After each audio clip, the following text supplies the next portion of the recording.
What's up guys and welcome to my channel, Flame with a 4. In this issue 42 from Build the Terminator T-800, we are going to be fitting 5 vertebrae. You want to make sure you got all your pieces there. You want 42-1, which is going to be the vertebra and it's going to be the smaller one. 42-2 vertebra medium and 42-3 which is vertebra larger. Also 42-4 is the spinal cord, which is going to hopefully piece it all together.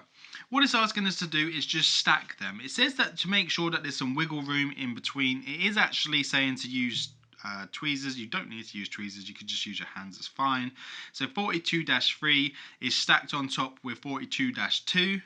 Once 42-2 is in place, you will need to go and grab 42-1 and place that on.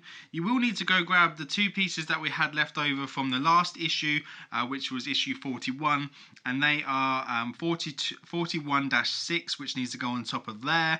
And then finally, with the finishing piece, which is the smallest piece, is going to be 41-5. These are actually all plastic. None of this is metal, apart from the spinal cord. So you just want to make sure you've got them there all together. If you try to lift this up, it's just going to fall apart. So I recommend just using some masking tape. Don't use sellotape or anything like that. Please use masking tape, because anything else will probably damage the parts on the Terminator. So do just use a light masking tape, something for masking up, because that way it will keep all your pieces together.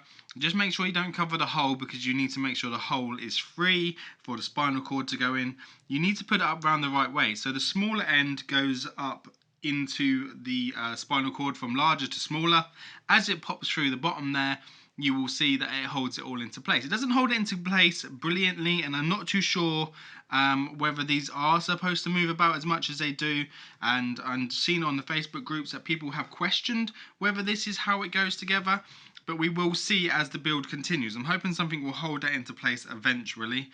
It's just asking us to connect 42-4 into 41-1, and that is the main piece that we put on last time in issue 41 there. So asking you to screw it up. Luckily enough, at the end of the thread there is a flat piece, so you can use some pliers or some long nose pliers just to tighten it up. Just take the tape off and check that your the spinal cord is flush with the top of the frame. As you can see here, when I take them off, there is a lot of movement. I don't think there's supposed to be that much movement, but I'm not sure whether when we start to build the pelvis area, there's going to be something there to hold it all into place. So we don't want to just get ahead of ourselves and be like, you know what, this isn't all going together well. We don't know that, because we don't know what's coming up in the next issues. We don't know whether there's meant to be that much wiggle room, but at the moment there is quite a lot of room for them to move, and they kind of almost fall apart. So as you can see there, I just pulled them all down just to check that it is flush, and it's flush. It can't go in anymore without damaging it, so that it is in as far as it will go. I'm just here testing to see why there's so much room.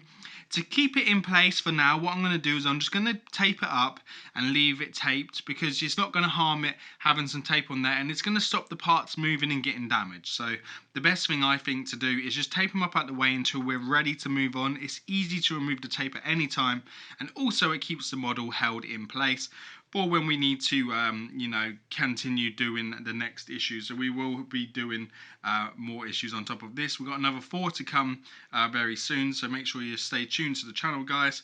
And I'm going to show you what it should look like at the end of this issue. So he is coming together really well. I do really like how much detail has gone into this. I love the, as I've said before, the metal to plastic ratio. I think there's just enough there to make him look proper, hardcore. At the same time, the plastic bits don't defer any of the detail away from the model at all. So there you go. So that's all we need to do in this issue. It's been a great one. It's definitely a great addition to the build. This is just coming along so well. We will flick through the magazine. We're not going to spoil it for you. We hate spoiling it for you, so I'm just going to go through a little bit in there about NASA and some other bits.